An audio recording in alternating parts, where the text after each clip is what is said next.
And we are live. Greetings, everyone. I'm Master Menos. This time, welcome to the Night's Roundtable. It's not the Night's podcast this time, this is just the Night's Roundtable. How have you guys been today? Me, I've been extremely busy with this, but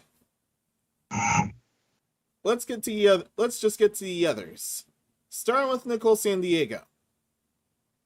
Dude, this is Nicole San Diego, and I'm tired as hell. Hot Sauce. Yo, it's your boy Hot Sauce, and I am also tired as hell. Mm.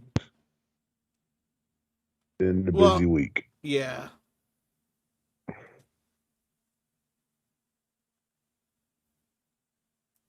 As a side note, it was if we pass out. Yeah. You won't get me passing out anytime soon this time because of the coffee I just took. I apparently still had some from this morning.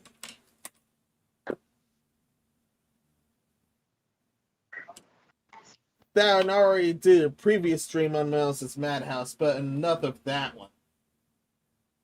Here we are going to talk about the video game award for this that happened in 2021. And it was, as usual, a complete dumpster fire.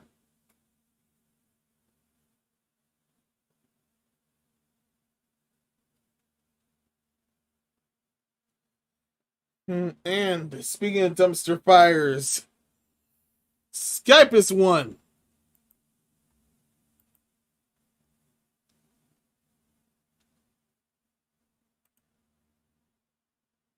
It is still giving me lip.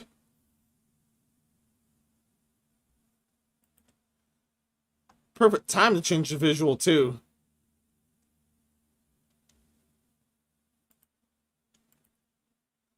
Still, Skype's been a dumpster fire this whole time. Ever since we got back. Wait, not ever since we got back from a hiatus in the Night's podcast. That was very long ago. It was acting fine, and then this happened. YouTube. Alright, Skype kicked me off again. Well, I could hear you on YouTube, just not on Skype. Yeah, as always the case. You can hear my gripes against Skype there.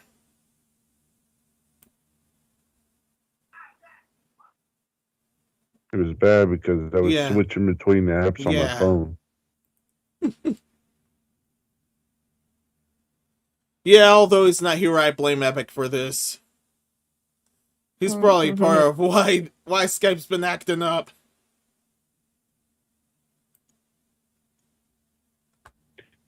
Yeah. Anyway, we're gonna go through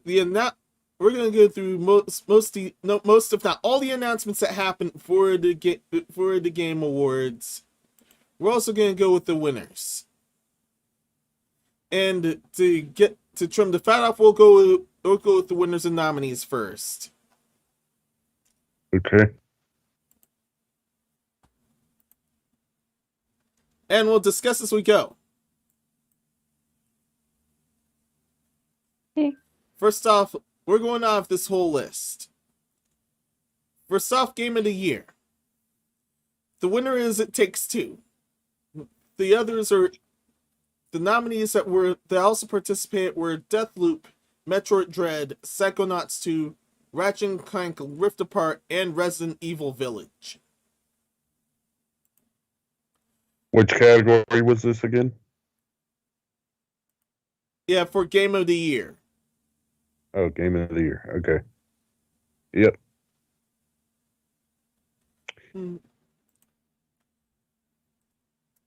I gotta say, I love these types of games. I think this is definitely the Game of the Year. Because it brought a phantasmal story, children's story to a game and made co-op more fun. So I really love that this got Game of the Year, in my opinion. Yeah. To be honest, I thought it earned it too. After looking at some plays, it looked like a lot of fun. But I only looked at some plays. I hadn't played or tried it just yet. But I've gotten fully convinced after parts what I've seen of it and Razorblade Mango's entire video dedicated to it. Mm-hmm. For that, I'd say I thought it deserved it as well. I originally thought it was just going to be a rig fest in the form of Deathloop because it had a lot of nominations. But it turns out, hey, this is the exact opposite. Instead, more the dumpster fire happened way more on the participants than the entries at hand. I went on the dumpster fire stream and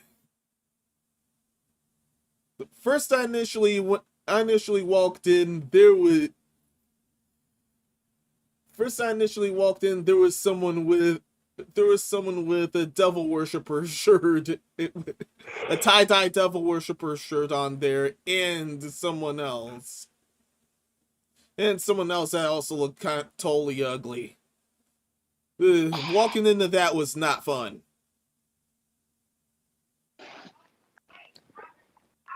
That's why I mainly go for the announcements instead of the main show. Although dumpster fire streams are fun.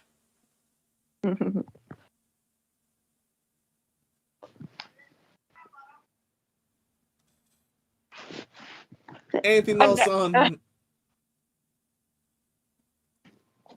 else on the participants of the show proper from either of you? Nah. Nope. Nicole, do you have anything for Game of the Year? Nope. Have you checked out anything from this list? No, I have not. I have been working and my sleep schedule has been screwy all week. Yeah, I'm definitely blaming Epic for this. Blame I know life, he's been man. busy too, Just but blame wow. life.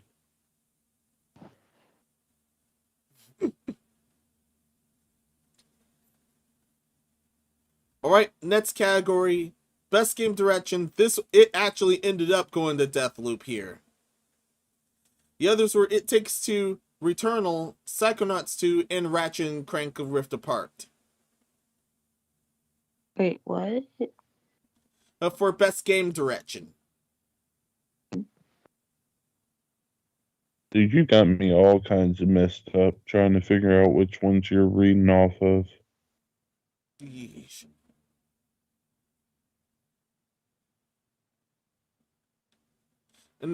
And this is where I initially wrote off is, oh dear, they're gonna rig this. Oh dear, this thing's gonna get most of the junk. But instead, it turned out pretty fair. Once again.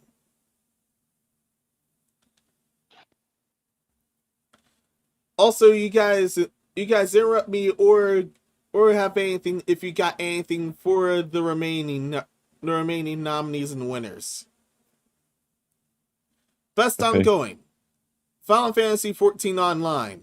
For the rest are Call of Duty Warzone, Apex Legends, Fortnite, and Genshin Impact. I'm surprised Final Fantasy 15 or 14 is the winner of this bracket, honestly, with the events of Chapter 3 Fortnite. And I was expecting Fortnite to be number one. I have no idea why Warzone is even on this list. Warzone should not be on this list with how bad they fucked up with the bugs in Pacific. Mm-hmm. And they've literally fucked up something so bad that all PC players have to go into their computer settings to change a sound thing so you can hear people talk in chat. I've spent so long trying to debug my shit to figure out what's going on. It's ridiculous. Yeah. But yeah. So yeah, I was surprised that Fortnite did not take the winner spot, but I'm even more surprised that Final Fantasy 14 Yeah. was even as an entry on here. Yeah. Yeah, and this was kind of a banned topic right now, but I think the Actopus disaster was what boosted Final Fantasy 14 online. Many of them were refugees of World of Warcraft, and after Actopus got hard exposed, then everyone moved to Final Fantasy 14, and it thrived from there. Very true. I also thought Fortnite was going to win hands down at first as well. And Genshin Impact had a really strong run up until the first anniversary. Although I'll say this as a current Fortnite player. The last two seasons have not been wowing. Like, they weren't end all, great all, be all kind of thing, in my opinion. But the chapter 3 update and the end event of the end event of season, what was it, 8 or some shit? It was very well done. I'll say that. Like, I definitely like that play a lot more to their own strengths when they created, let's bring in someone famous and create a special event for them. I think they nailed it out of the park this time on Fortnite. Now, if they could just do that at the end of every season, which is asking a lot, I understand. But if they could do that, then I think Fortnite could be winning on ongoing gaming for the next few years, hands down. Yeah, and that's if it keeps going. Yep. Yeah, it definitely looks like it can keep going at this point. No way that thing's done without something happening. All right. Also, spoilers ahead for the next show. I'm gonna be lifting the Actopus ban one more time because they did something so gross. Just to tease next episode, they did something super gross. All right. Next category. All right. Unless Nicole's got something to say about ongoing games.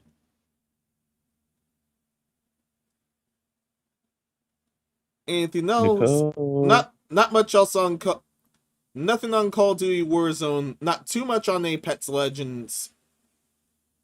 Genshin Impact shockingly had a good run until the first anniversary and all the dumpster fires that came with it. Then again, that entire community has been the dumpster fire ever since the beginning. But other than that, it handled itself pretty well. More or less. Yeah. That's everything I got for there. Okay. Now, Best Indie.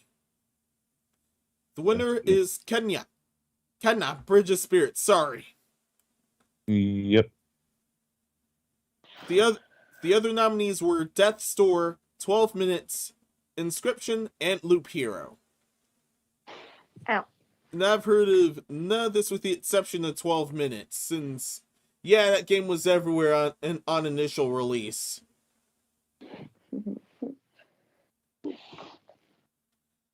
It looked very suspenseful. I have not heard of any of these at all.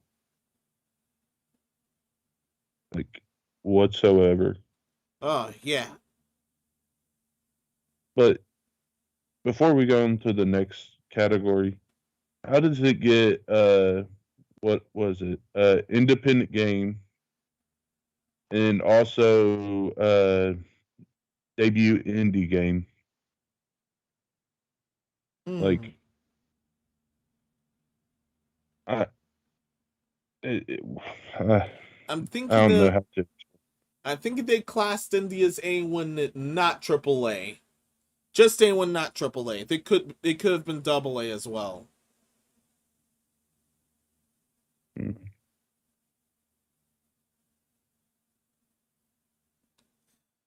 But know yeah, what hmm? I was about to say? You know what I don't like about the Game Awards? What? It used to be like a, hey, you did the best this year in this genre. And now it's not like that anymore. I want individual games that focus on like horror games and focus on action games and stuff like that.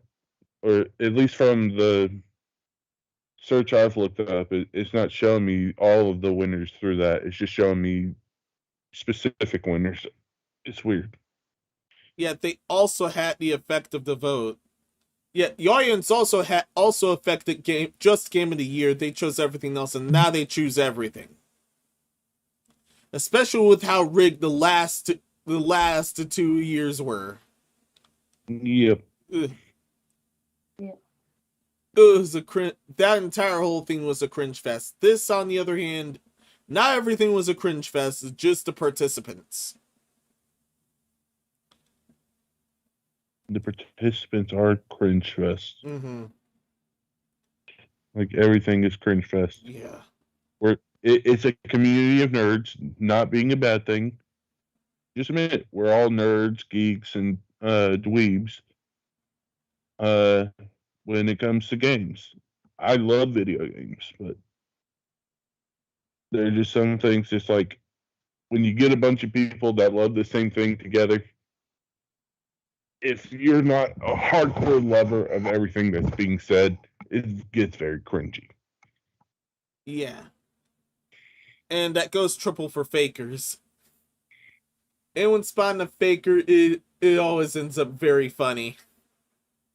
Yep. Actually, But to be honest, last person I caught faking was actually Suko, and I had to go in on him when editing that one EX episode.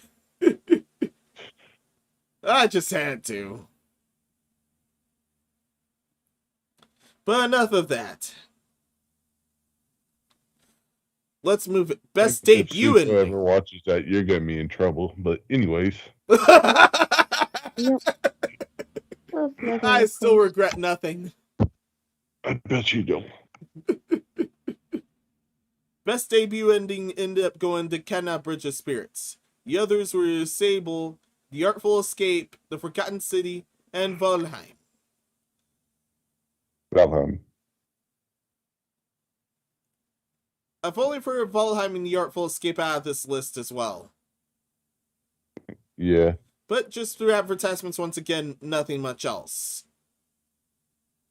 Sable came out like I'm going to say this. Kenya came out of left field. Like never heard anything about Kenya, and it's just so weird. Like I'm not saying the game is weird. I just haven't even wasn't even on my radar of anything.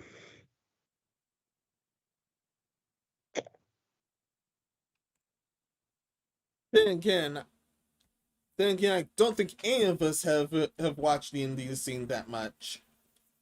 Well, as much as we should right now. Yeah.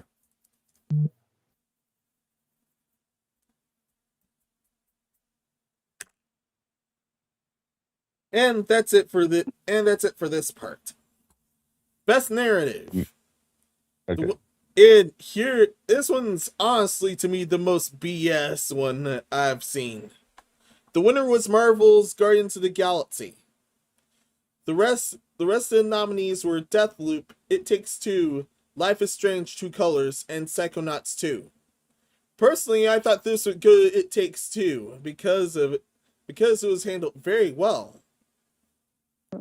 I actually thought about it, and out of this lineup, like all the games they lined up with this, Marvel's Guardians of the Galaxy does make the most sense as far as storyline progression. Like, this is the story, this is how you got here, this is what's going on, this is how you deal with it, this is what you have to do. When you think of it like an actual story and you're trying to read it like from a book, you could read the stories of the Guardian of the Galaxy like a book. Whereas it Takes Two is more of like a whimsical, you're still getting blocked by that book character. And then Deathloop, I haven't seen too much on Deathloop.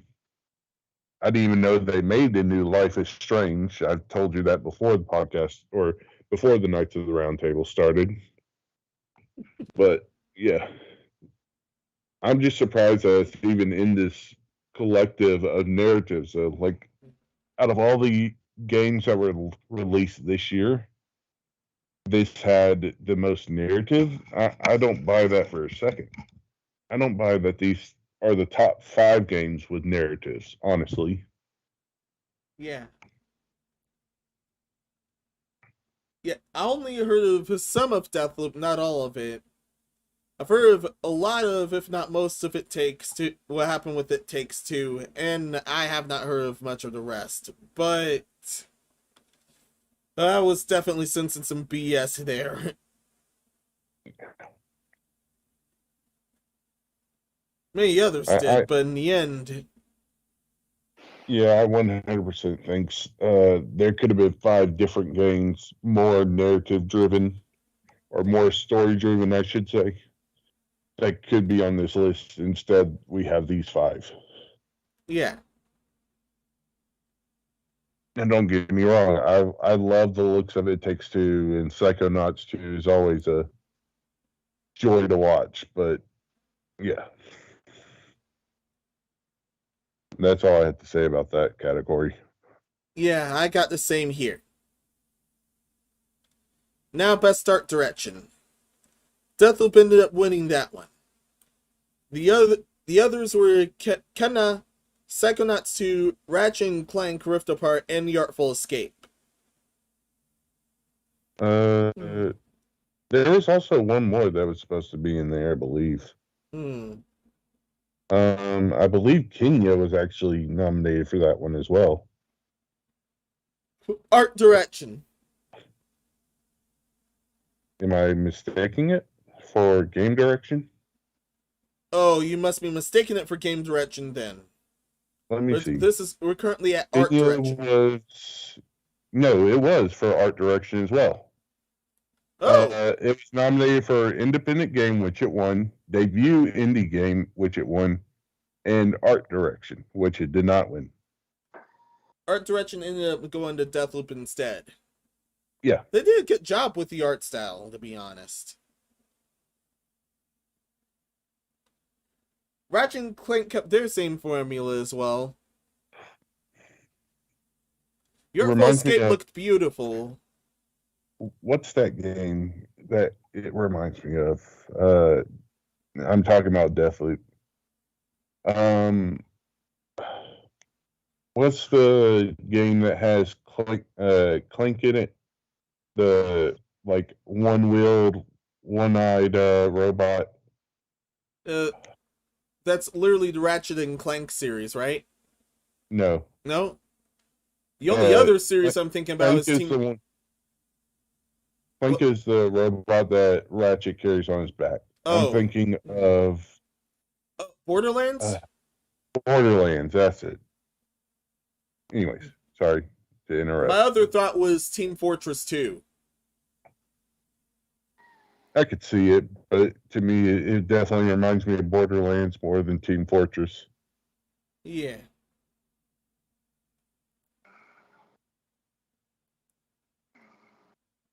Or We Happy Few, Hmm. just by the color scheme. But anyways, moving on. or Yeah, moving to discussion. that's got everything out of me as well. Once again, you and Nicole are welcome to interrupt me at any time with this. Best Okay, I score. would like a cheese pizza with extra guac. No, anyways, go ahead.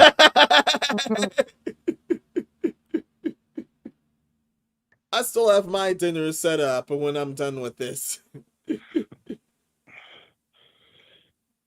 Best score in music. The winner is Near Replicant version 1.22474487139. The other nominees were Deathloop, Cyberpunk 2077, Marvel's Guardians of the Galaxy, and The Artful Escape.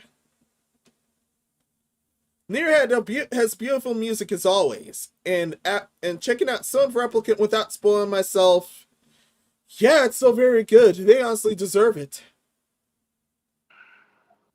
I just can't believe that they have a version 1.22474487139 and then like 3 other numbers after that, if not more. Like, who I know that goes in and writes like one line of code, then re-export the entire game out again just to increase it by one number? Yeah, I think it's just for aesthetic reasons. Aesthetic. Yeah, considering the theme and all, but still I do agree with you here. I wonder if that's code for something. Like that's got to be an inside coder joke or something. Yeah. The same has happened with Nier Automata as well. But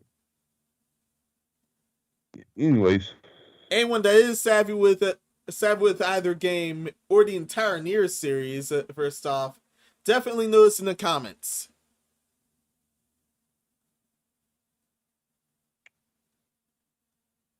Now, as for the other, this is the only group I feel like Cyberpunk should be a part of, is the music.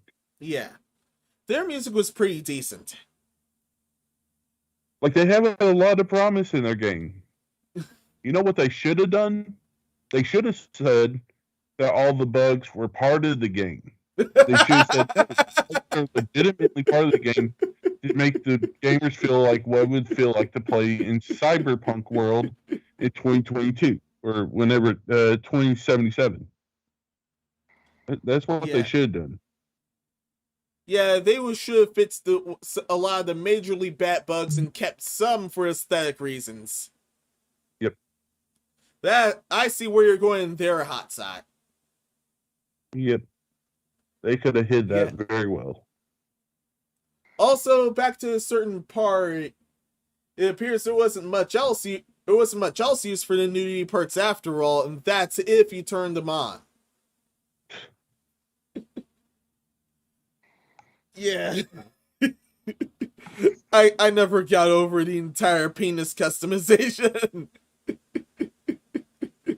I don't know why. I mean, God, I am forgetting my games. I'm just too damn tired.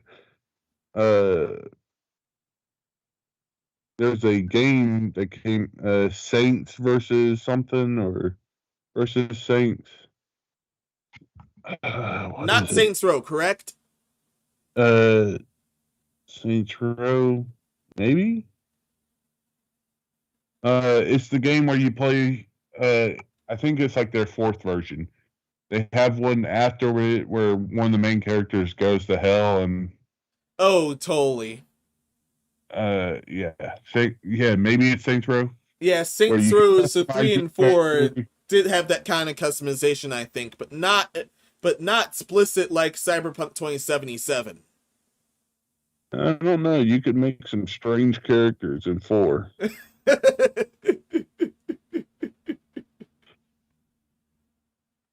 I had a friend that made, she called it her character Miley Cyrus.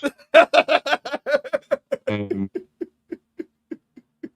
nothing against Miley, but it wasn't no Miley, if anything. It was Beach Balloon Barbie. I thought I was. I thought it was, I thought you were going to say it looked as demonic as possible, but that's also funny. Yeah, and then my character was Tiny Head Jed. I made him super big, except for his head as small as possible.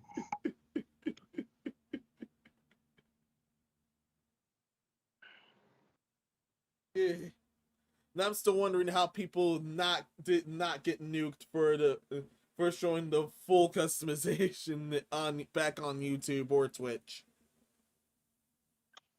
Oh, because it was educational. YouTube's algorithm, as long as it's educational, you can get away with it. Oh yeah. Thinking that's how a lot of that junk gets away on YouTube. For educational purposes. How to Get Away with Murder.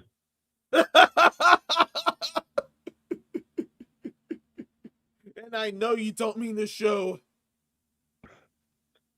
Yep. Anyways. That's how whacked it is.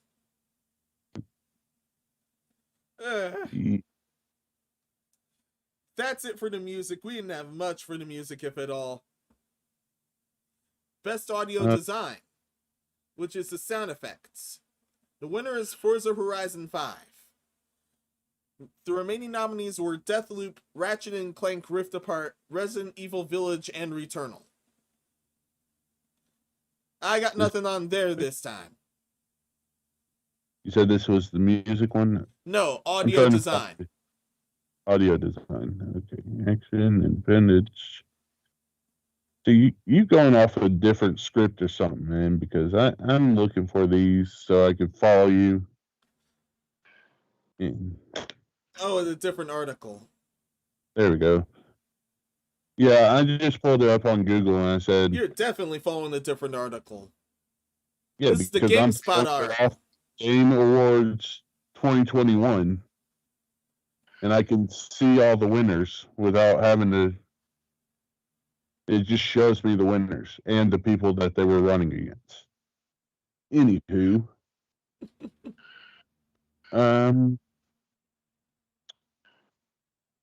I don't really understand why Forza won this. Not saying that they didn't do hard work on their thing. I just don't understand what would be hard about adding sound to a car in a video game. Or how realistic it would sound. Yeah, I mean... They normally go for that route. Outside, I take out a nice microphone and record my truck starting up and record what it sounds like when you stick it out the window going 90 miles down the highway. And I have half the sounds. I mean, I also know nothing about sound design for video games, so don't at me. Don't call me out for this shit because I have no idea what actually goes into recording sounds and developing sounds. I am curious to learn about it, but it's just I don't see how Forza would win. Just from a logical standpoint, I don't see how Forza would win over like something like Resident Evil Village, where you have like monsters jump scaring the shit out of you, or Ratchet and Clank being like a robot and a weird cat-like thing,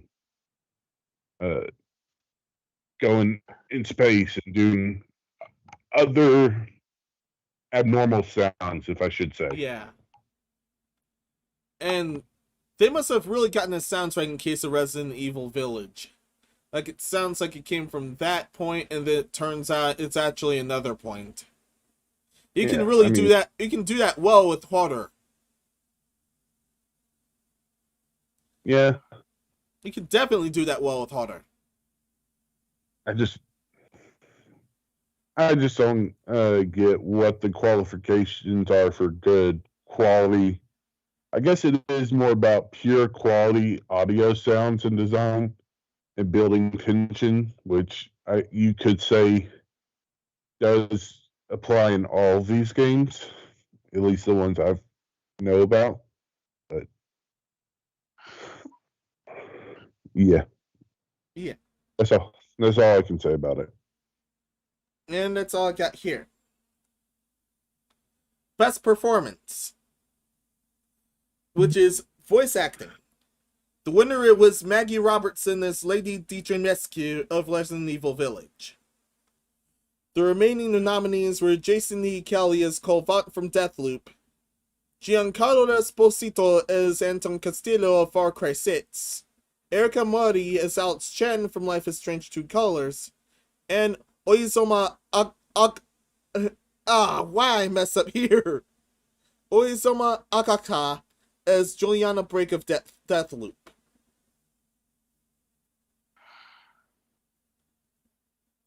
Uh, I've only seen this stuff of Resident Evil Village. She did very well.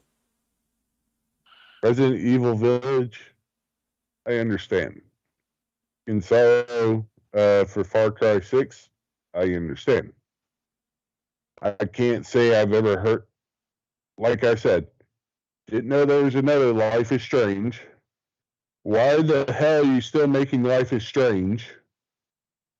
It did poorly on 2 different video games. Why the flippin' flying fudgeroo did you try for a third?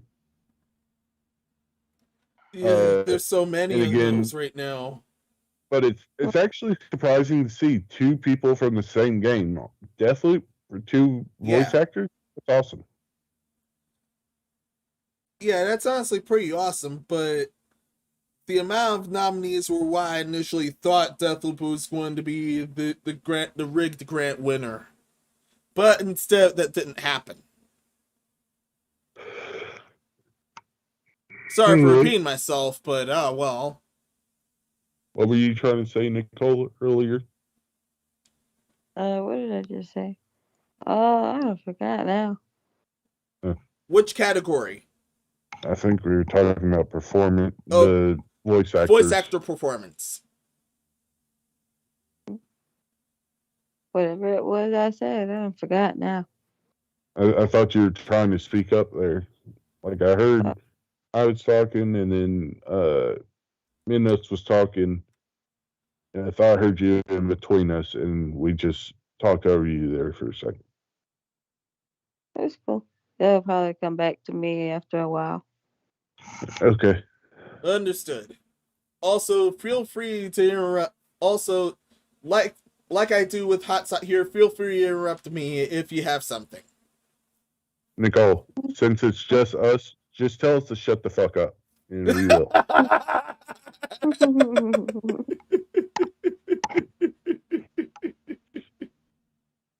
Yeah, but that's if we're somehow going too far or we've delved off topic like we did with Cyberpunk 2077, but thankfully it wasn't that bad. Yeah. We didn't deviate for that long. And normally Epic does that. We all do it. Mostly my fault, but we all do it. Here's a category I honestly did not know what this was about, unless it's at through certain points. Unless it's at either through certain points or oh yeah, after this is more propaganda shenanigans than anything else. This next category is definitely more propaganda shenanigans than anything else, but that's just me. No idea of everyone else here. Games for Impact. Read it. Games for Impact. The winner is Life is Strange 2 Colors. The remaining nominees were Chikori, Boyfriend Dungeon, Before Your Eyes, and No Longer Home. And all of this is why I said what I said. Especially, this is a game for Impact. Okay. Yeah. I feel like Life is Strange is cheated because it's not even on this list. Like Life is Strange, or not Life is Strange. What the fuck am I talking about? I'm talking about the other one. The one we were just discussing. Let me look for it again real quick. Deathloop? Resident Evil Village? Resident Evil Village. The Resident Evil Village should have definitely been on this damn list. Because by impact you mean, oh yeah, special events. Well, not even just like this scare tactics. I'm talking about that game would give you nightmares if you're a younger kid. Okay. Yeah, totally. It also left an impact on a lot of guys that like giant women. Now, oh, definitely. that's not a hit at you, bigger ladies. Bigger ladies are beautiful. Smaller ladies are beautiful. Every lady's beautiful. Not everyone, but still. Damn you. You're rude. Yes, I am. Anyways. But no, my point is, if a game for impact, what that says to me as a player and as a developer is, did you drive home the emotion you want your player to feel by the end of the game? I feel like Resident Evil always does that because they always focus more on the horror side of the game than the storytelling. Or sometimes they focus a little too much on the storytelling instead of the horror. Either way, though, you still have that impact of fear, of relief, of stress, of anxiety. But I've never heard about any of these games on this list. Nope. Can't say I'm a fan of this game, of this genre for any reason. Yeah. I only heard of Life is Strange through the guys that cover completing their dumpster fires and making fun of them. And we had a topic with Boyfriend, and we had a censorship corner topic with Boyfriend Dungeon. Which is basically Valkyrie Drive, but except there's nothing good about it, and there's a ton of BS, and and instead of Yuri, it's basically Yaoi with extra steps. That's what I've described about the game then. All right. I will take your word for it. Does anyone else want to talk about this topic or move on? Yeah, we're safe to move it. Cool. Best community support. The winner is Final Fantasy XIV Online. The remaining others were Fortnite, No Man's Sky, Destiny 2, and Apex Legends. Surprise Final Fantasy 1. We talked about this one before the podcast, y'all. Our cliff notes of it was surprised that Final Fantasy 14 was even on here, in my opinion. Surprised that with Chapter 3 rolling in and the end of season, I believe it was 8. I might be wrong. I was actually there for the in-season event, but rolling into Chapter 3, and how well it portrayed the entrance of Chapter 3, and so far how the map is on Chapter 3 of Fortnite. I'm surprised it's not number 1. As far as Warzone, I'm surprised it's on this list, especially with how Pacific launched, and how many errors and glitches and bugs it fucking released into the world. It shouldn't even be on this list, in my opinion. I hate that they keep forcing more games onto one game. You know what I mean? But other than that, like the other 3 up here, Fortnite, Apex, and Final Fantasy, I believe should be on here. Genshin Impact is, I'm saying it's dying down a little, honestly. But yeah. Yeah, especially with some events forward. But this is Yeah. for best community support. Apex, they've been sticking together a whole while. That is still streaming nonstop, and I don't think that's going anywhere anytime soon. Same with Destiny and especially Fortnite. No Man's Sky literally came back from the gutter, and it's been very impactful ever since. And Well, why you Final can Fantasy only once go again? up from trash. Yeah. Like they lower the bar, so it's kind of like that South Park episode where they found the bar at the bottom of the ocean, pretty much. So they actually had to raise the bar from the bottom of the ocean to be a little higher. Yeah, that's what they did with this game. It was promised with all these big updates, with these big ideas, and because everyone hyped it up and said it was going to be such a thing, that when it was released, it was like a rocket ship going through the center of the earth. And it was at the core of the earth until finally someone started putting love and time into making it not so shitty. And Final Fantasy XIV was once again from that boost from the Actibliss scandal. And that boost definitely helped them ever since. Yeah. This is the second win we've seen from them.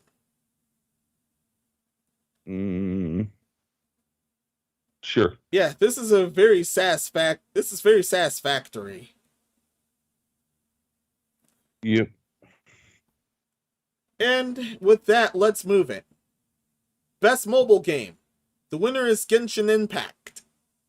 The remaining others are Fantasian, League of Legends Wild Rift, Marvel Future Revolution, and Pokemon Unite.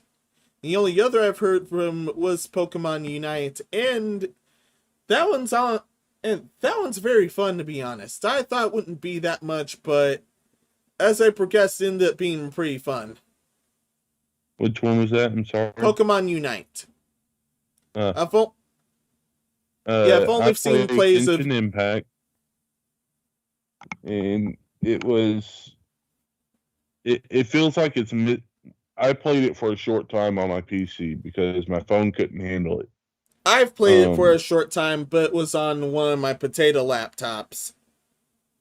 Well, your potato laptop can't. Yeah, it can't do much.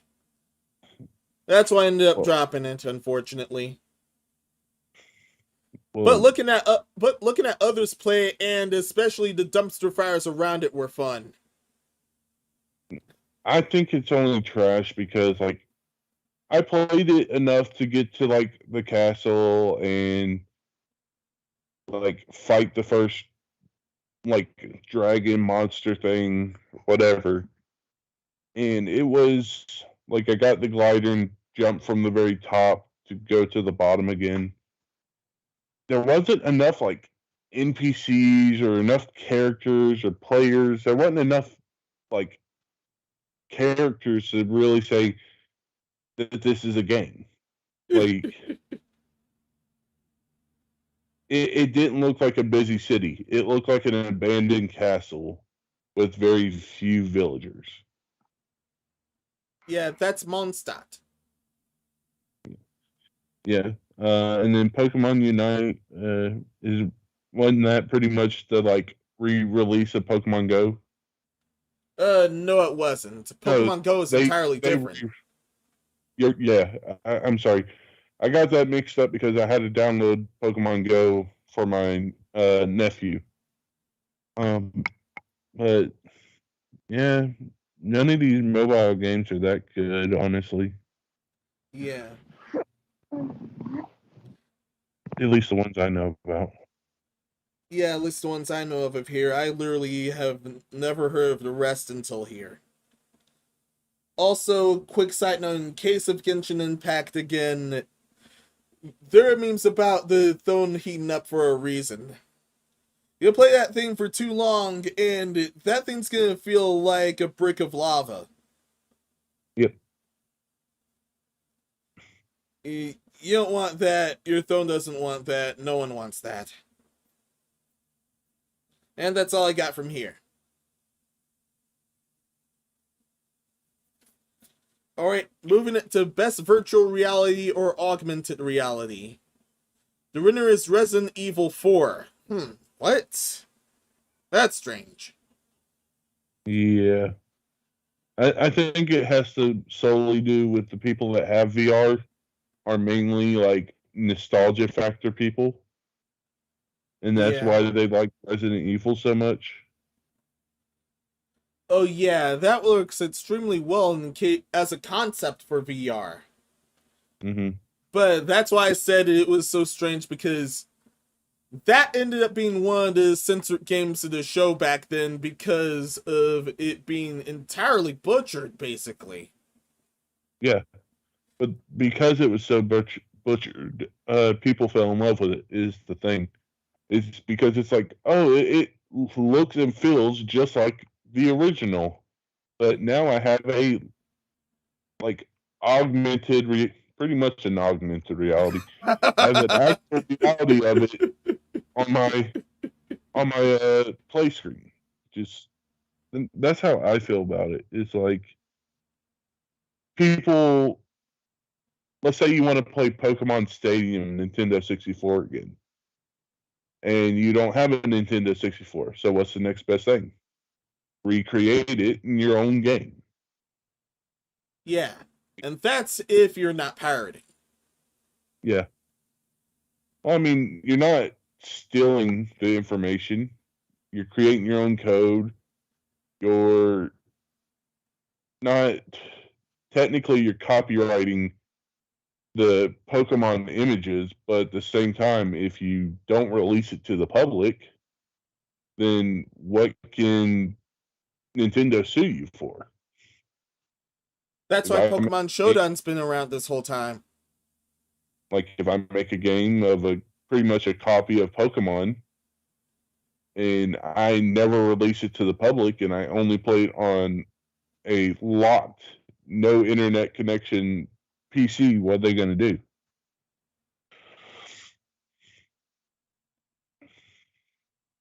As long as I Mm, never sell it, it's not they can't sue me. So yeah. The other nominees were Sniper Elite VR, Lone Echo 2, I Expect You to Die 2, and Hitman 3. Yeah, none of this that I've heard of, and nor have any input of whatsoever.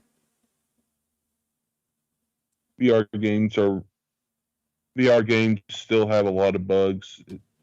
They need to they need to fix the logic behind VR by returning to AR. I always say that though, so we can move on. Yeah. Hmm.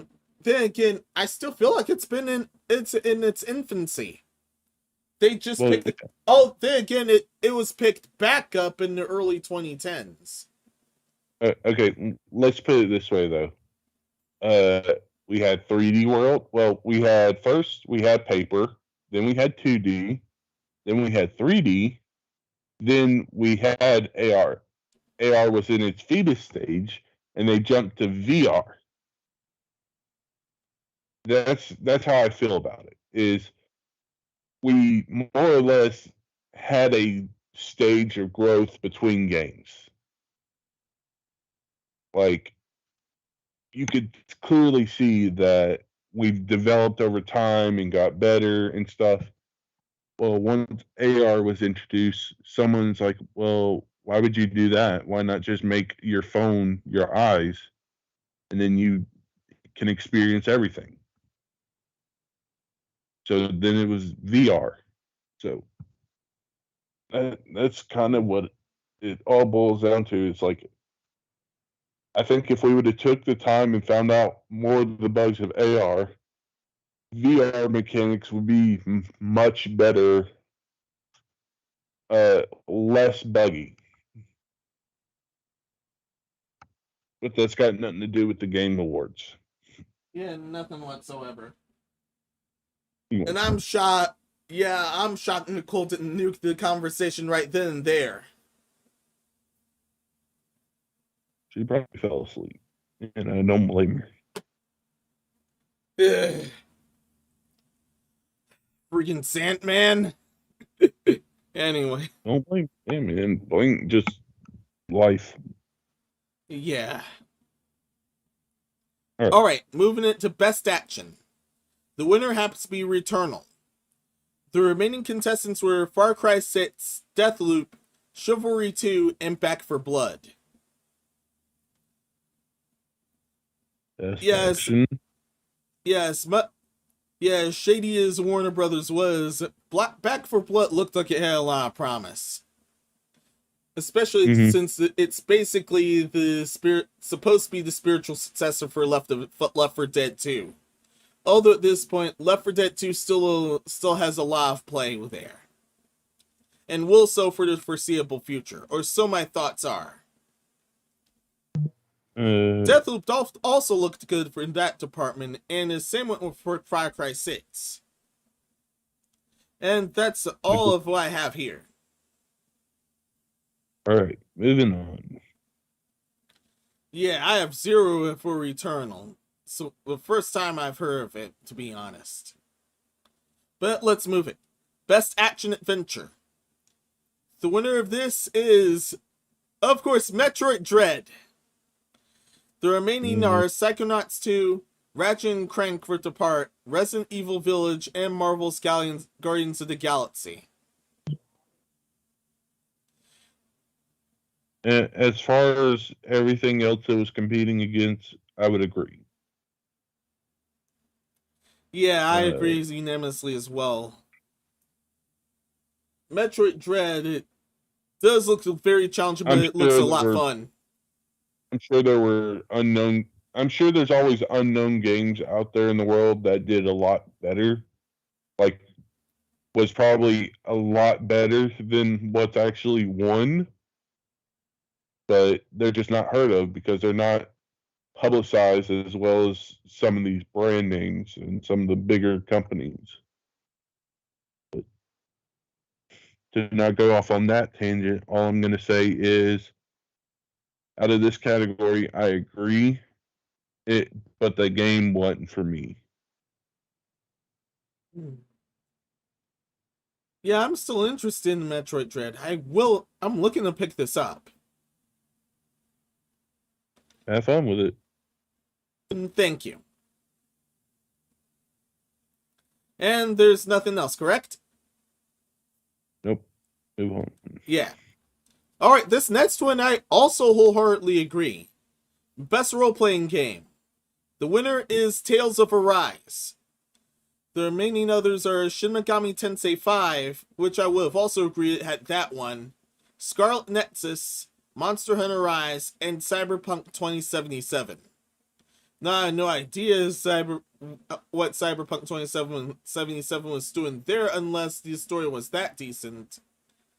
But after everything I've checked out of, my personal choice would be Shin Megami Tensei 5, but I'm very glad for Tales of Arise here, because they were also very solid. I know why Cyberpunk is here because I definitely at least watched a couple videos about it. I haven't heard of.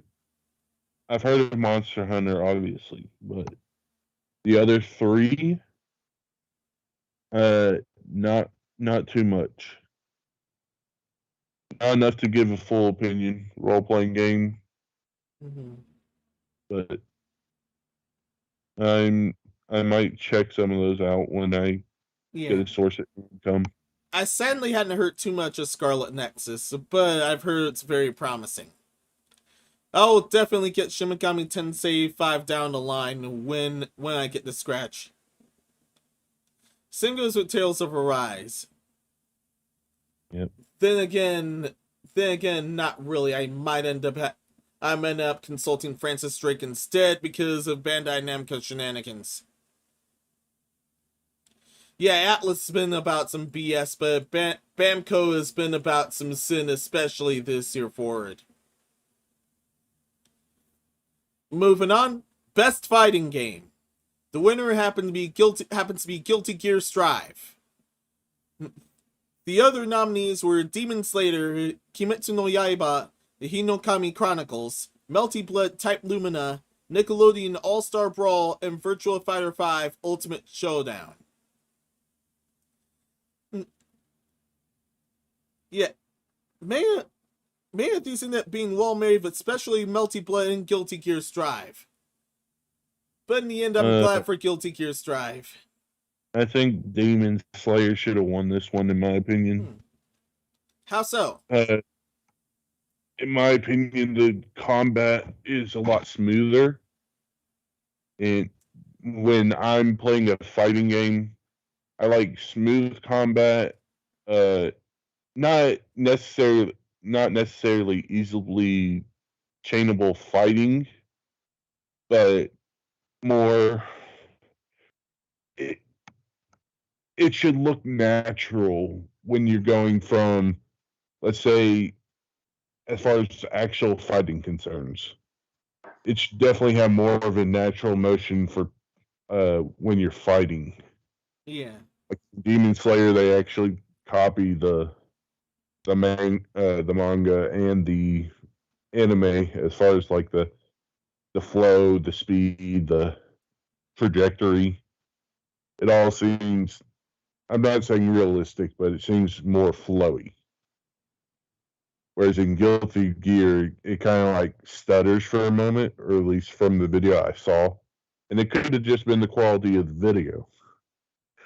Yeah, But it has a stutter, like a skip in animation almost. Oh, yeah. I've seen that for a Guilty Gear Strive as well. Some really do need to be worked out. And the UI as well, especially with how many hits, especially the combos. The combo number keeps getting bigger and bigger until you can't see much of the number if you go for it for a very long time. And that's the most annoying thing to have the UI. I'm shocked they didn't fix that one from beta. And this was shown from beta forward. Yep, it just... I thought Melty Blood Type Lumina would end up winning overall. Then again, that also has some complex mechanics as well. Otherwise it looks extremely smooth.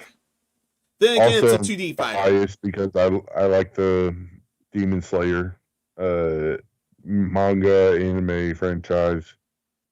Demon Slayer is awesome. But continue. Yes, indeed. And that's all I have from everything. I know there was a lot of hype from Nickelodeon All-Star Brawl, but we didn't check it out in the end, and neither did I have Virtual 5. That's it for me. That's it. Alright. Now, best family game. This is a shocker to some because of everyone that's participated in this. The winner is It Takes Two. The remaining others were Mario Party Superstars, New Pokemon Snap, Super Mario 3D World plus Bowser's Fury, and WarioWare Get It Together. Yeah, this was nearly Nintendo dominated, and the non-Nintendo game ended up winning because it ended up charming everyone else as a family game instead of everything else here. Yep. Although each game is fun in its own right. I agree, but the fact that I think that what really takes two over the top compared to the other four is it deals with real world problems and families relate to it more, which makes it more desirable or more relatable. Easy enough in my opinion, because people relate to scene situations and relate to it to the sense of like the story behind parents are fighting, child is sad, toys come to life. Classic like family story. So Yeah. And that's perfect. Yep. That. Mm-hmm. See, Nintendo, if you weren't so busy suing everybody, you could have been number one. No, I'm kidding.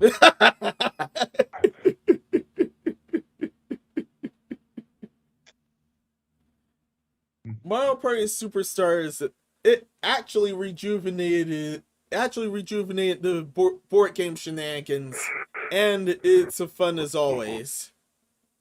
Yeah. A definite upgrade from the last Mario Party game. Yep. Pokemon I Snap would have. definitely I recaptured would this. say. Go ahead. New Pokemon Snap definitely recaptured the energy is the older version, and it turns out it ended up doing very well.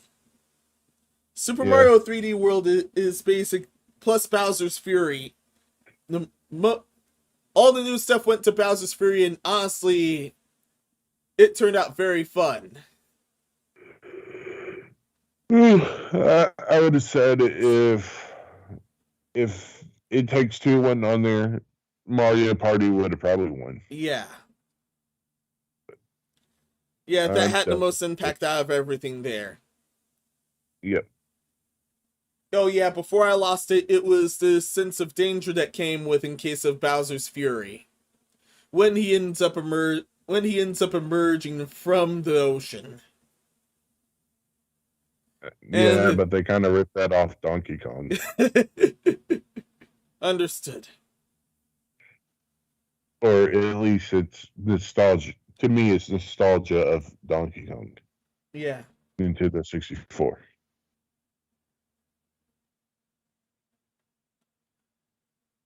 And WarioWare is pretty much the same deal as Mario Party Superstars. Yep. It's way more of the same, but it turned out very well. All right. That's all I got for this. Moving on. Bet sports game / racing game. The winner is Forza Horizon 5. The remaining are FIFA 22, F1 2021, Hot Wheels Unleashed, and Riders Republic. I don't have anything much from there. Moving on. Yeah. No one has anything much from there. Except I was initially shocked that Hot Wheels Unleashed actually had a video game release this year. Same with Nerf. But we're moving on from here. Best sim game / strategy game. The winner is Age of Empires 4. The remaining nominees are Evil Genius 2, Humankind, Inscription, and Microsoft Flight Simulator. I don't get why Flight Simulator would be considered a strategy game. It's a simulator more than a strategy, but... Yeah. They lumped simulator and strategy together. That's kind of dumb. They should just create the genre simulator. Yeah. And, yeah. Humankind, I think I've seen that one. But Age of Empires is always going to be a good strategy game because it's lifetime risk pretty much. Yeah. I honestly saw none of this, which is why I don't have nothing for this. But you're right that this should have been separated. Yeah. It could have just considered one more for a strategy game, and as for simulator game, there are a lot of others that hit the radar, unless I'm mistaken correctly. Power Wash, Unpacking, then again, Unpacking just released. House Flipper. There's so many. House Flipper, I wouldn't say it's a strategy game. I would say that's simulator, like you said. Yeah, simulator, and that's if we separated strategy games from simulator games. The OG Goat Simulator, the greatest of all time, Goat Simulator.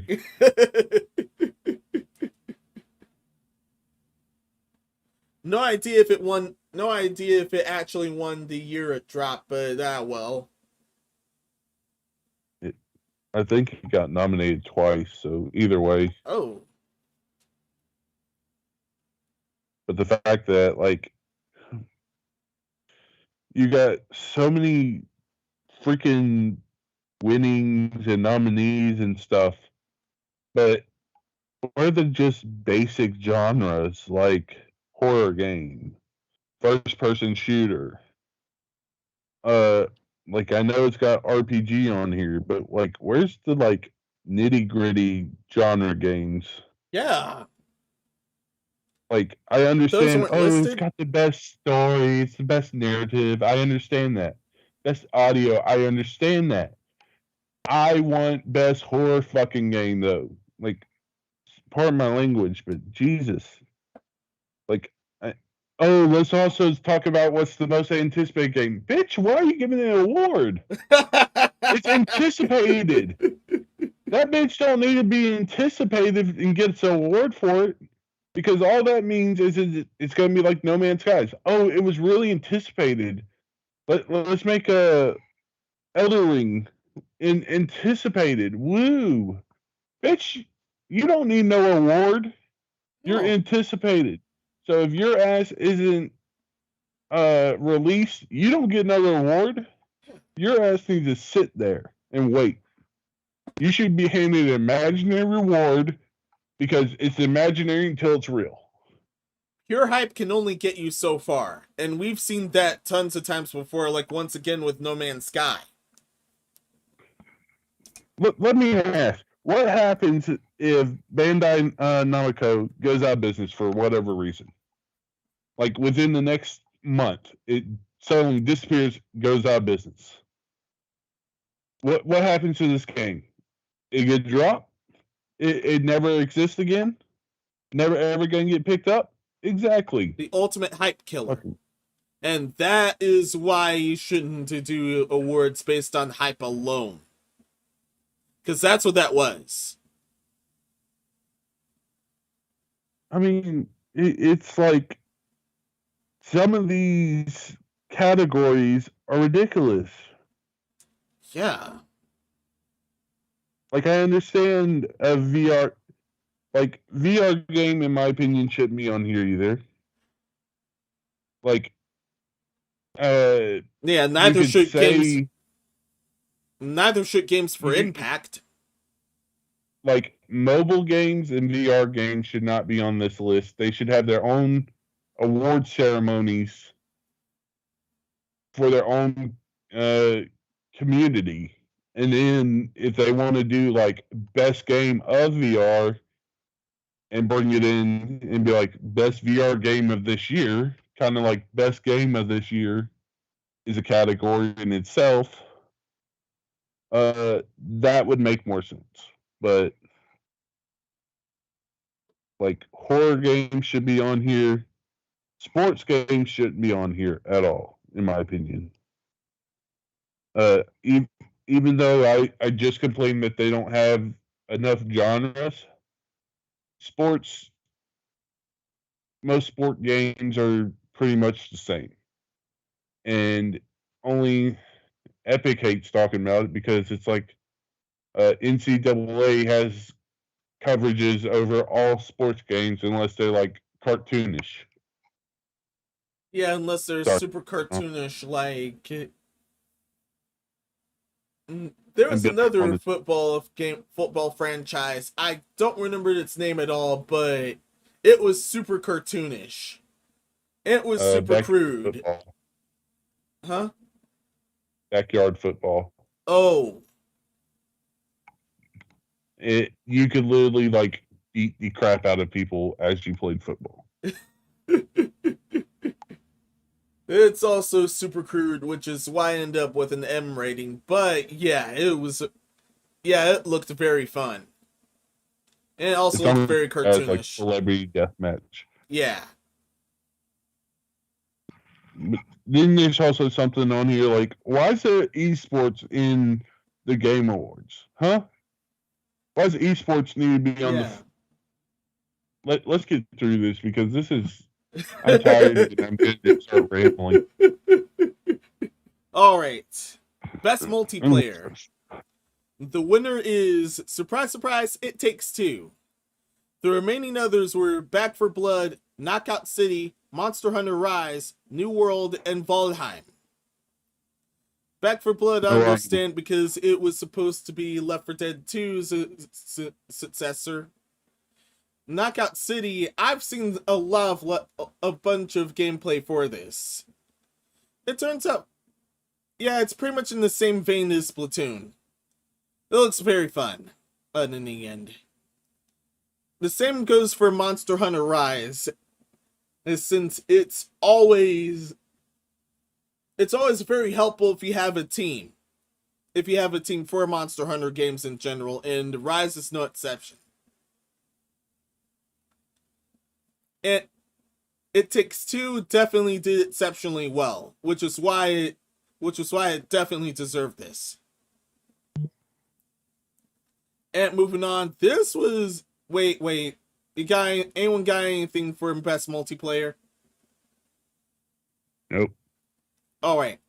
We've already been through this. Most anticipated game, aka the most hype until some bull crap happens. Elden Ring was the winner, which there was a riot that it wasn't Breath of the Wild 2. And the way they named it that. The remaining others were God of War Ragnarok, Horizon Forbidden West, sequel to The Legend of Zelda Breath of the Wild, and Starfield. Yeah, I honestly don't care. Yeah, this was so dumb. Like, Breath of the One, I was never big into Breath of the Wild, so I give no shits about it. 2, you have literally, it's anticipated. It's not a full game, and there's a chance that it won't ever be a full game. Why is it even a category? Like, it's flipping dumb. Yeah. You have enough content.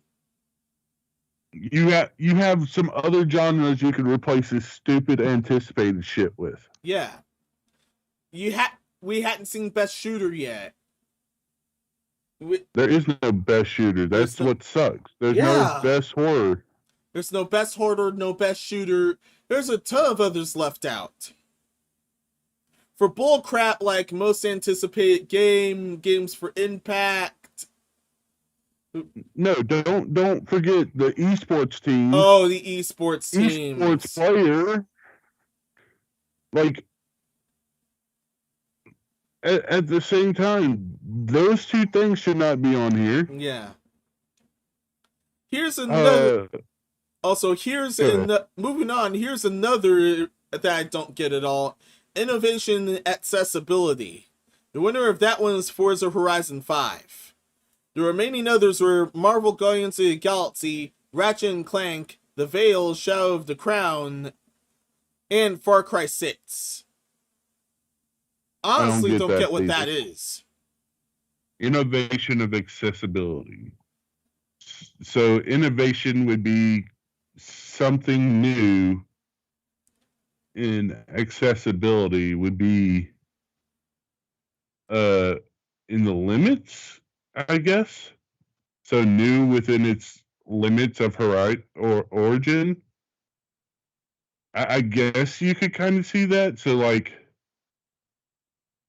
or I might be taking the words a little too literal, but I don't know what new changes Horizon 5 did compared to Horizon 4, but I know Far Cry 6 did a lot of big changes.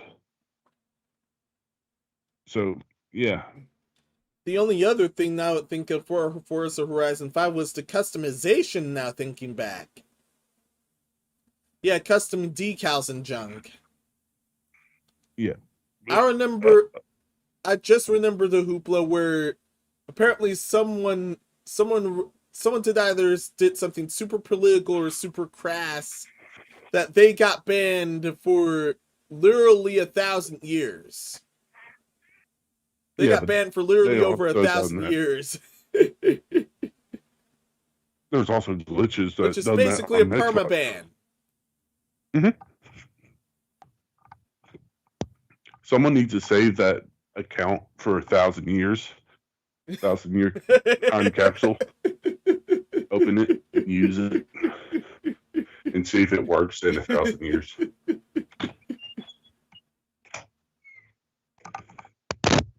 And that's when it's through either PC or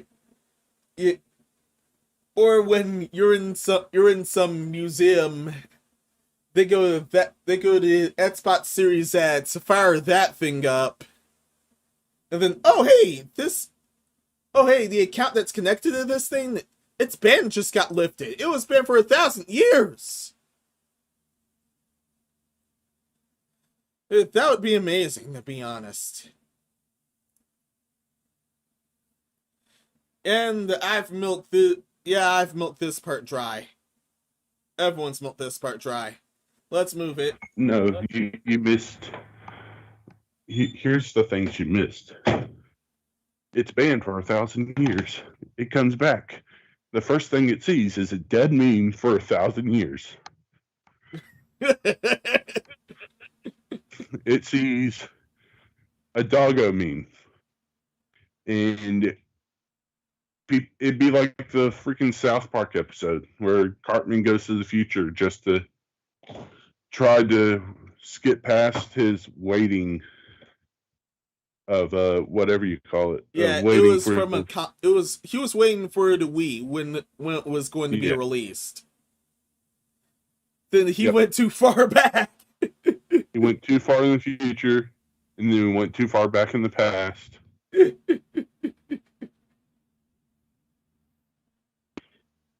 Cartman's stupid.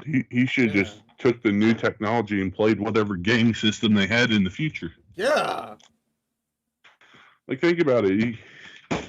He was probably too dumb to do it.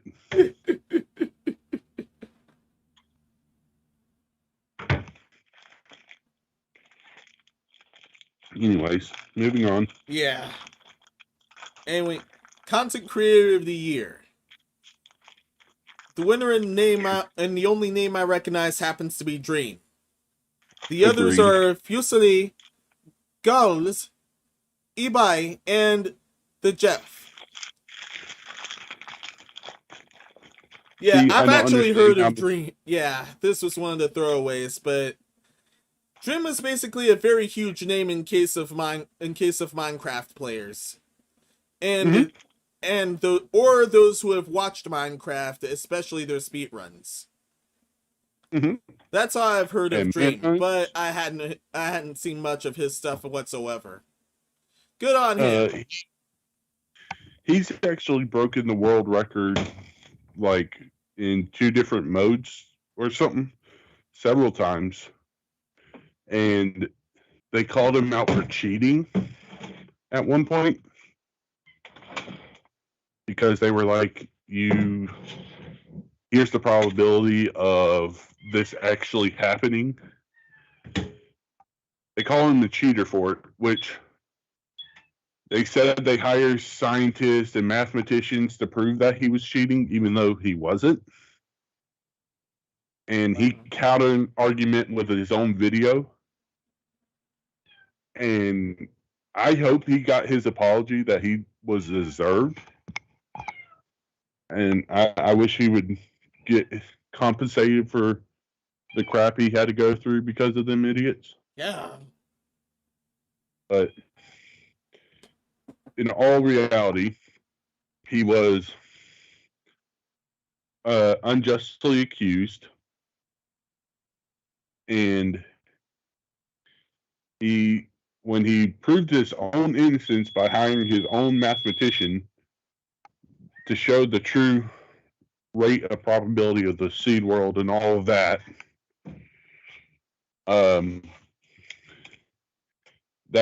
that's what people don't understand, is that probability. What's the probability of you getting a specific seed? It's 1 in the amount of other seats there are in the world. Yeah. So Yeah, content creator is very vast at this point. There are tons of other big names, especially but within as some far as areas, but I'm surprised Mr. Beast isn't considered the number one content creator. yeah. Oh yeah, he did play games, didn't he? Yeah, Same he goes gives for away money. PewDiePie. He's still going strong. I don't know about PewDiePie. He disappeared. Yeah, He's off the face of. he did disappear for a while. Hey Nicole, you awake? Well, cheer up or pass out. Ugh, Okay, called it. good night. Go ahead and do your outro, and me and us will finish up. Yeah. This is Nicole San Diego. Bye. Night, See you later. sweet Then. dreams. The shocking part is we aren't done with this list, and this is the BS part of the list. The fun part of the thing is the big announcements that happened to me. All right, let's speed run Yeah, this. let's speed run this. Best esports game. Winner, League of Legends. Remaining others, Call of Duty, Counter-Strike, Dota 2, and Valorant. Best esports athlete. Oksanda Simple Kositlev is the winner. Obligatory out? No, none of these hoes. Best esports team. Nesvincir for CSGO. Remain no, again. I don't know none of these hoes. You know, None of FaZe these Atlanta, hoes. What? best esports team. Yeah. You know, FaZe Atlanta. Oh, FaZe Atlanta. Yeah. First I've heard of them. I've heard of FaZe in general, but I had no idea did they have branches or didn't they? Hmm? Did FaZe have branches this whole time or didn't they? I think they sold their names. Oh yeah. So, like, it's not led by a person that owned FaZe or was a part of the original FaZe. It's owned by an organization now, I think. I don't know. Alright. Best esports Wait. coach. Kim That Kikoma fucking- Jongjong. Best esports event. The 2021 League of Legends World Championship. Doesn't fucking matter. Ugh. How is And- it fucking related? Yeah. All these are throwaways. Esports. Love your shit. You ain't popular enough. You should not be on the game awards at all. Go fuck yourselves. Yeah. If you want your own award event, do your own awards. You make enough money from the esports events, do your own awards.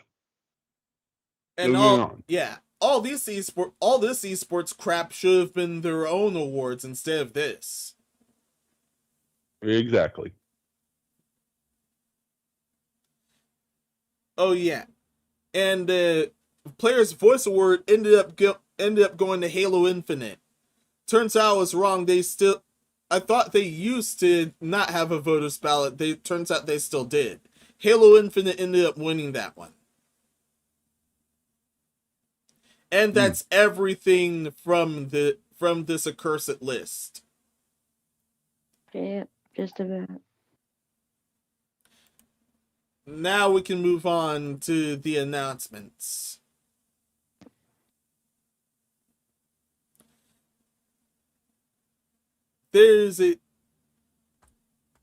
Of course, we're going to have to speed run through this as well. All right. There's an Zelda-inspired game called Tunic. They're getting a release date at last.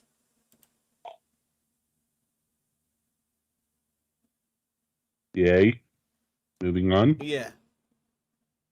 It's March 16th for, I think, next year. No, it's not. But go ahead. I'm Never telling you mind. right I now, read that it's going to be wrong. delayed. It's going to be delayed. Okay. Moving on.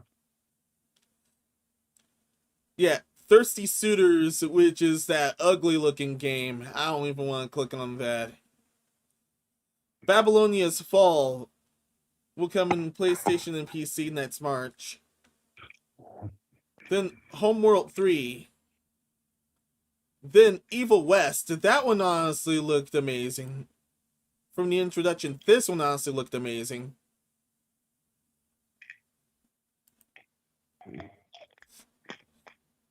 All right, moving on. Have a Nice Death, which Because is I haven't also had any of it. Have a Nice Death, which is also one of my personal highlights. Where you Just the name sounds cool. Go ahead. Yeah, it's which is basically Hollow Knight inspired. If it has been made by the same people, hadn't gotten into too much of it, but looks very fun. Moving Okay. it, Texas Chainsaw Massacre, which is going to be No, in they this. should not make that game. You're thinking what I'm Anyway. thinking, correct? In the same vein They're as gonna Dead by try- Daylight. Well, no. You know what I was thinking? What? I was thinking they're going to ruin it. They're going to make it look like shit, kind of like the Jigsaw games from years ago. Like from yesteryear is how many years ago. And I don't want them to fuck up my favorite horror movies. That's all I don't want, okay?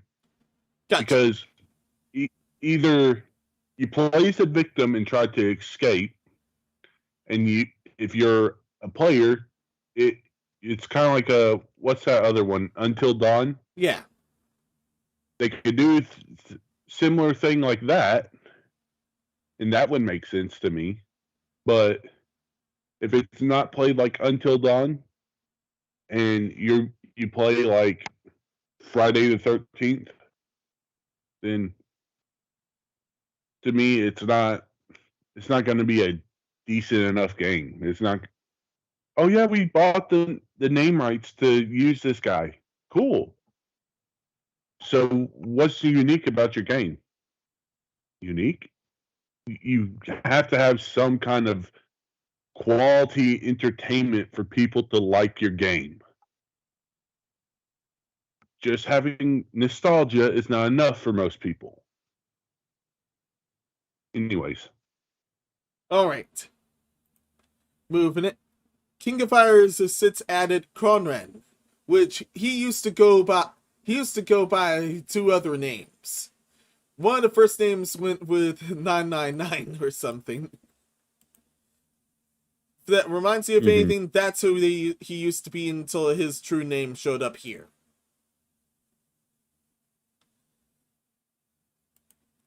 And that's it for that.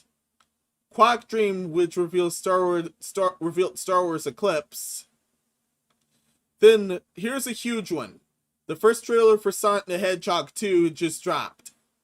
It hits theaters next March.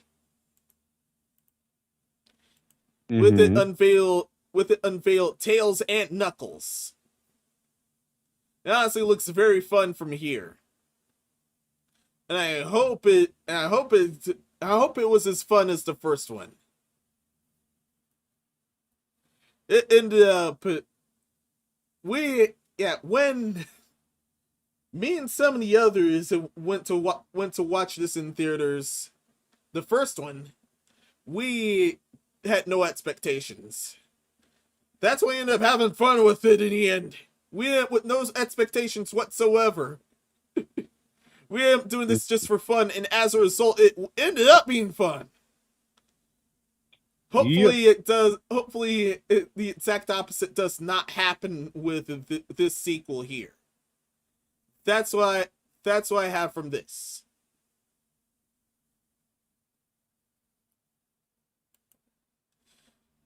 moving forward now. Final Fantasy VII Remake and Intergarden will come to the Epic Game Store this month, including all the Yuffie stuff. And no, the Yuffie stuff sadly won't go to PS4 forward, so y'all got screwed. A Wonder Woman game is in the works. The Silent Hill creators unveils his brand new game, Slitterhead, which is an action horror. Oh, what a surprise! It looks personally, this looks very solid.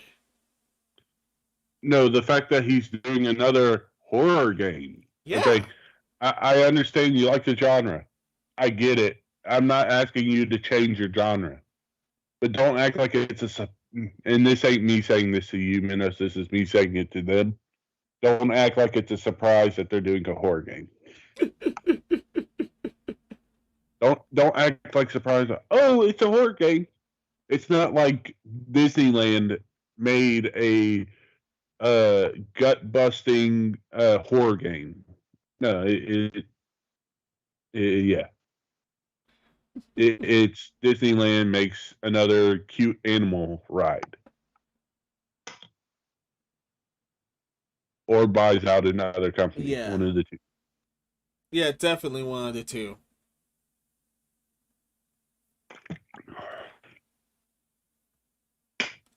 Yeah, I'm curious to see if that to see a development of how that ends up.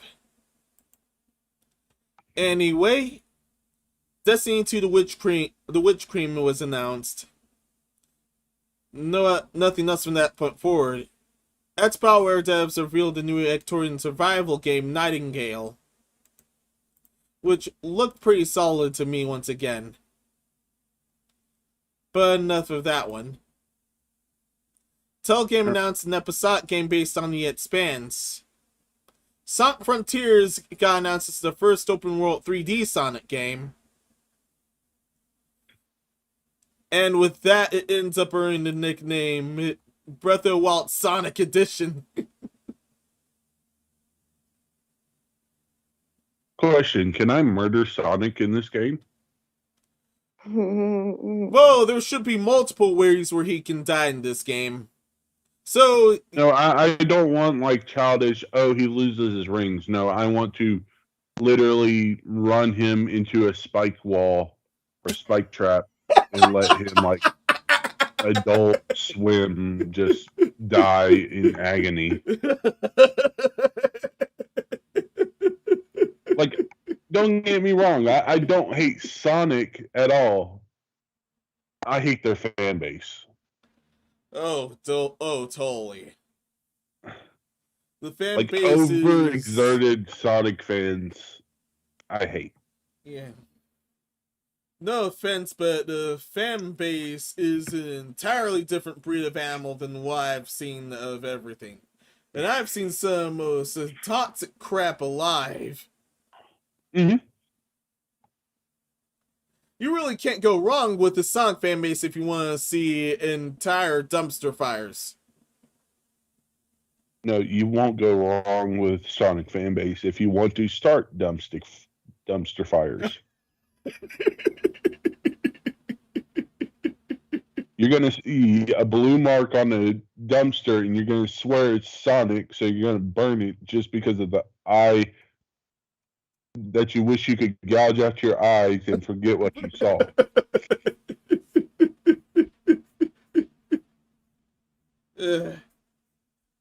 Yeah, especially when you come across that kind of section.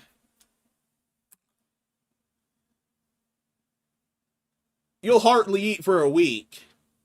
Not speaking by experience, I stay away from that. Anyway, watching the development of this one will also be interesting. Moving forward, Cuphead the Delicious Last Course, another one that I thought looked beautiful. It will release early June. I mean next June. And it looks awesome as always. Oh yeah, that third party. That third party is another brand new character. Of course, he can control and play as her. The entire trailer ended up being one of my favorites there. Oh yeah, I have. It was pretty trippy. Doesn't look too just interesting, but it was pretty trippy. Horizon Forbidden West will... I'm not looking forward to anything until I actually get an award for it. So sorry. Forspoken Yep, I'm got gonna be teased that for a guy. release date in the brand new trailer. Same goes with Senua Saga, Hellblade 2. Then Dune Spice Wars ended up getting its own game. Among Us comes to VR. That was a huge surprise. In VR chat, legitimately works exactly like VR, and that's all there is to it. All right.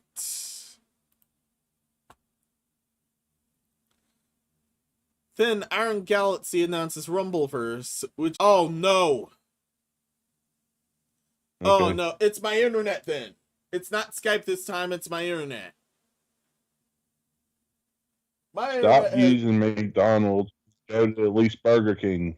There's no one there, so you should get good internet. That place is closed, however. By the way, I went to Chick-fil-A tonight.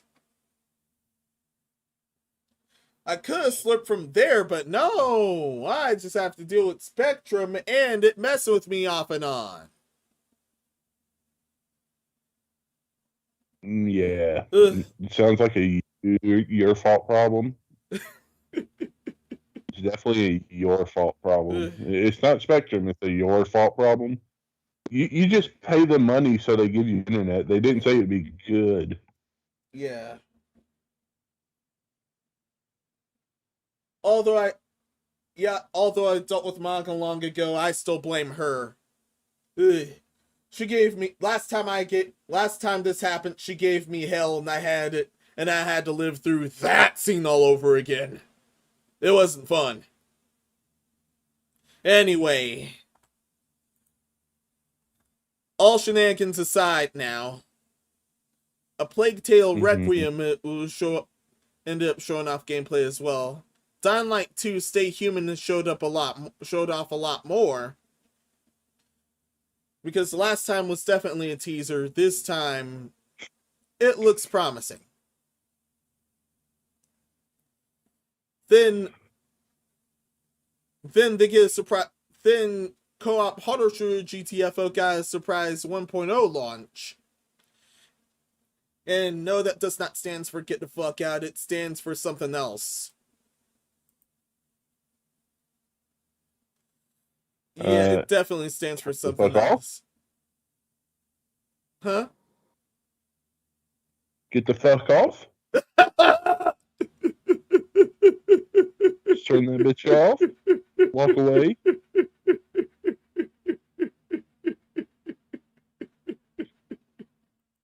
Enough of that. Plan of Lana was also announced. Then again, there's an Unreal 5 engine experience based on The Matrix Awakens.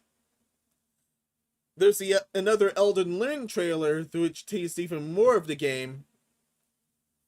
Then we have another teaser for Arc Raiders, and finally, there's a live action The Halo the series, unfortunately. What that Paramount Plus has been pushing. And that's it for all the announcements. Yeah, yeah, because I normally don't care for much for the announcements for here, but this ended up being pretty loaded on my point of view.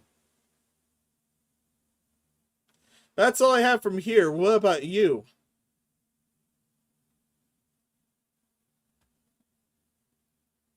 Uh-oh. Hot Sock? Sorry, what? And it's zoned out there for a second. Yeah. And I just finished chronicling everything else. Yay!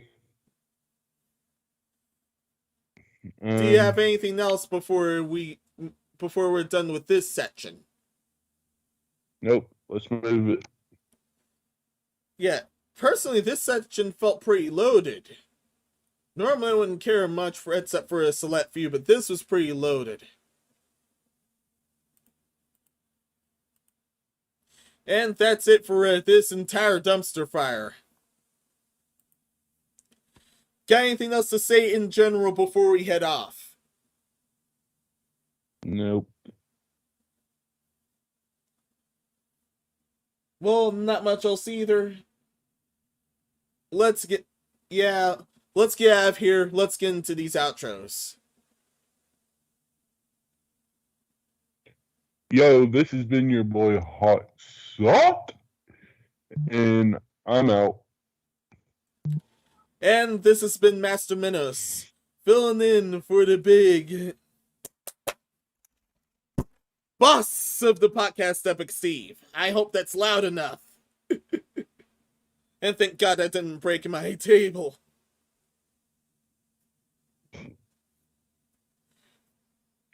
All right. Master Minos of Minos' Madhouse signing off. Also, if you check out there, I've already revealed my new appearance for the holidays. That's enough. Be seen ya.